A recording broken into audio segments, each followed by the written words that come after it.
नमस्कार। उर्मिला यादव हिंदी क्लासेस में आपका हार्दिक अभिनंदन, स्वागत है। नेताजी का चश्मा, शिवम प्रकाश, उनकी एक बहुत ही खूबसूरत, प्रेरणादायक, देशभक्ति की भावनाओं से ओतप्रोत कहानी है। देशभक्ति दिखाने के लिए फौज में भर्ती होना अनिवार्य नहीं है लेखक की दृष्टि में, ना ही शारीरिक और आर्थिक रूप से मजबूत होना। कहानी में एक अपाहिज व्यक्ति गरीब है, नेताजी यानी कि नेताजी सुभाष चंद्र बोस जी की मूर्ति को बगैर चश्मे के देख के बेचैन हो उठता है। साधन संपन्न ना होते हुए भी अपनी देशभक्ति, अपने महापुरुषों का, अपने देश के सम्मान में अपनी तरफ से कुछ करना चाहता है। कुछ ज़्यादा नहीं कर पाता, जितना उनसे बन पाता है। कुछ और नहीं तो नेताजी की मूर्ति पर चश्मा लगा देता है जो वो बेचता है। तो यही उसकी देशभक्ति है, अपने नेताओं का, अपने महापुरुषों का सम्मान करने का एक जज्बा है।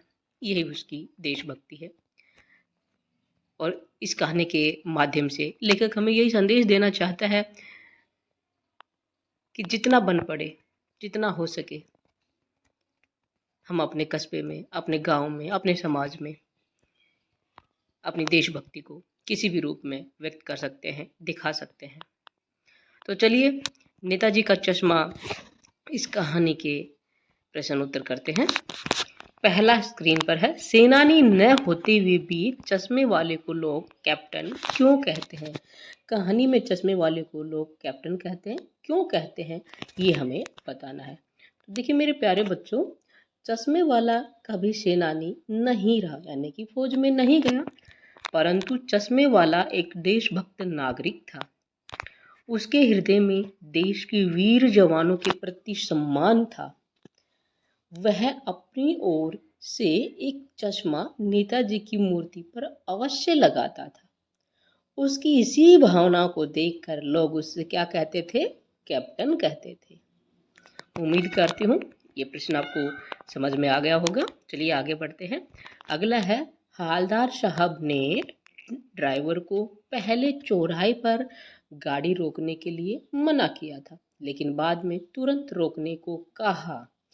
तो इस पंक्ति से प्रश्न निकल के आते हैं कि हालदार साहब पहले मायूस क्यों हो गए थे? मायूस यानी कि दुखी, उदास क्यों हो गए थे? हालदार साहब इसलिए मायूस हो गए कि कैप्टन अब मर चुके हैं और उसके समान अब देश प्रेमी कोई बचा न था। नेताजी जैसे देशभक्त के लिए उनके मन में सम्मान की भावना थी। उसके मर जाने के बाद हालदार साहब को लगा कि अब समाज में किसी के भी मन में नेताजी या देशभक्तों के प्रति सम्मान की भावना नहीं है। कैप्टन जब मर गया था तो नेताजी, जो हालदार साहब है, वो मायूस हो गए थे कि अब नेताजी की मूर्ति को चश्मा कौन लगाएगा, उनका सम्मान कौन करेगा। तो इस वजह से वो ये सोच के मायूस हो गए थे। ठीक है, तो चलिए आगे बढ़े। और अगला है,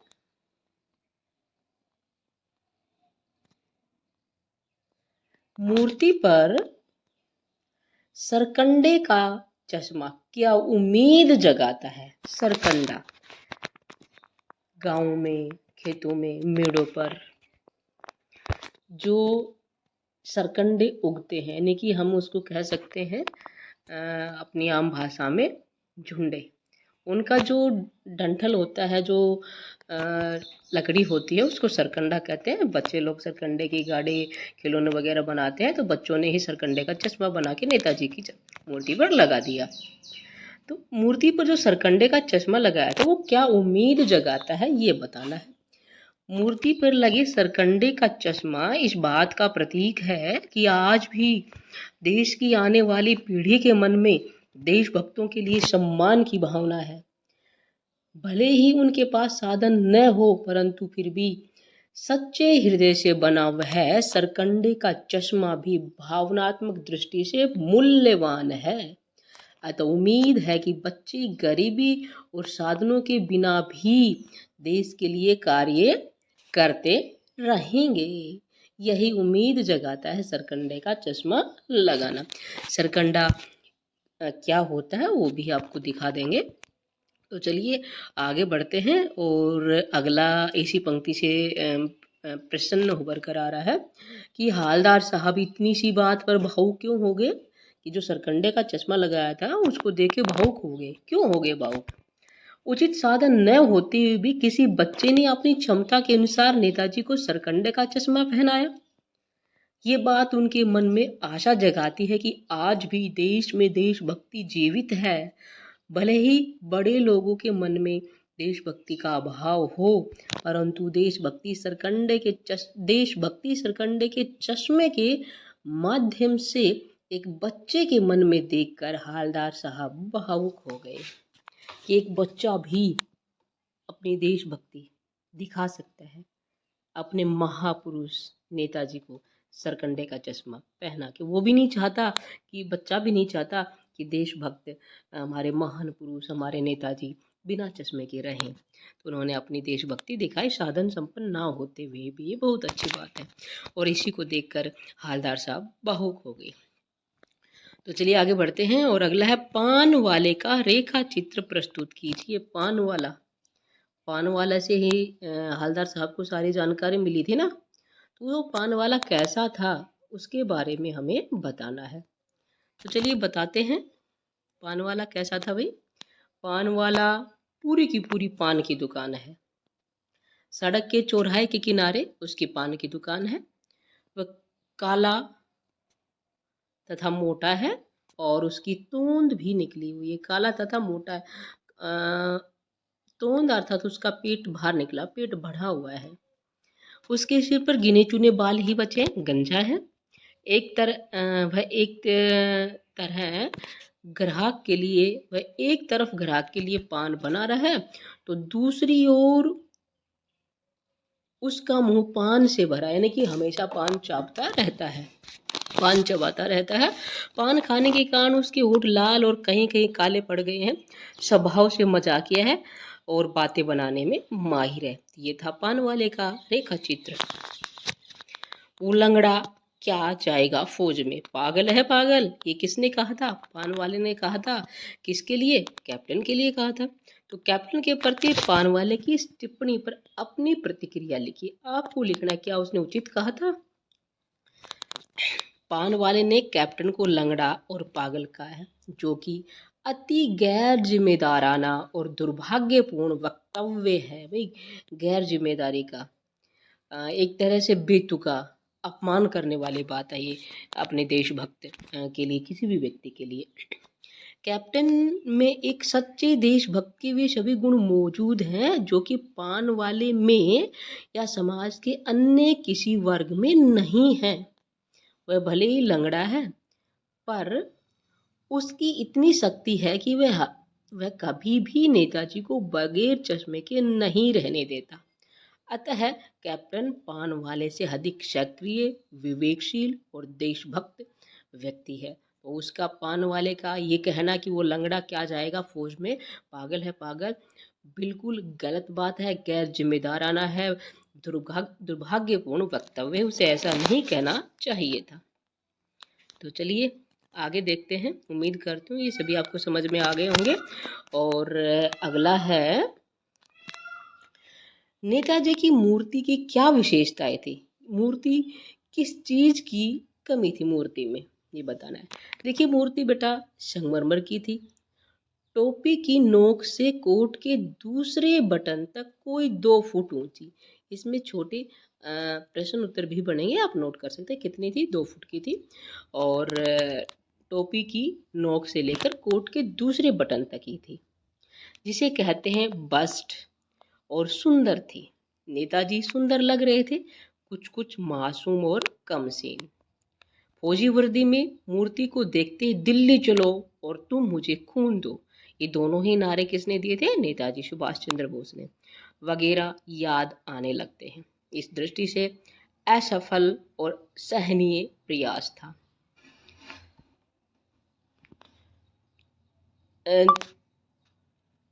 केवल एक चीज की कमी थी। ये जो मूर्ति बनाई थी मोतीलाल मास्टर ने, उनका ये जो प्रयास था बहुत अच्छी मूर्ति, कम समय में अच्छी मूर्ति बनाने का, वो सफल रहा और सराहनीय प्रयास था। केवल एक चीज की कमी थी जो देखते ही खटकती थी। वो क्या थी? नेताजी की आंखों पर चश्मा नहीं था। यानी चश्मा तो था लेकिन संगमरमर का नहीं था। एक समान और सचमुच के चश्मे का चौड़ा काला फ्रेम मूर्ति को पहना दिया गया था, यानी कि ओरिजिनल चश्मा हुआ था। मूर्ति पे मूर्तिकार ने चश्मा नहीं बनाया था, शायद वो भूल गया, लेकिन उस पे ओरिजिनल चश्मा लगा हुआ था। ये उस मूर्ति की विशेषता थी। चश्मे को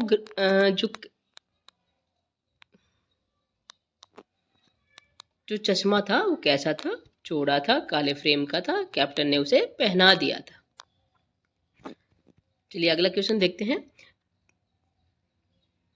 नेताजी की मूर्ति के चश्मे के बदलने का क्या कारण था? बार बार नेताजी की मूर्ति का चश्मा बदल जाता था जब भी हालदार साहब हर 15वें दिन आते थे। तो वो क्या कारण था, वो हमें बताना है। कि वास्तव में बेटा, नेताजी की संगमरमर की मूर्ति पर चश्मा नहीं बनाया गया था, इसलिए कैप्टन को यह बात बुरी लगी और उसने उस पर असली चश्मा लगा दिया था। किंतु किसी ग्राहक को यदि वह चश्मा पसंद आ जाता तो चश्मा लगाने वाला कैप्टन उस चश्मे को ग्राहक को दे देता और मूर्ति पर दूसरा चश्मा लगा देता। इस प्रकार नेताजी की मूर्ति पर चश्मा बदल जाते थे। इस कड़ी का अंतिम प्रश्न है कि नेताजी का चश्मा नामक पाठ में लेखक ने क्या संदेश दिया, जो मैं आपको पहले ही शुरुआत में बता चुकी हूँ।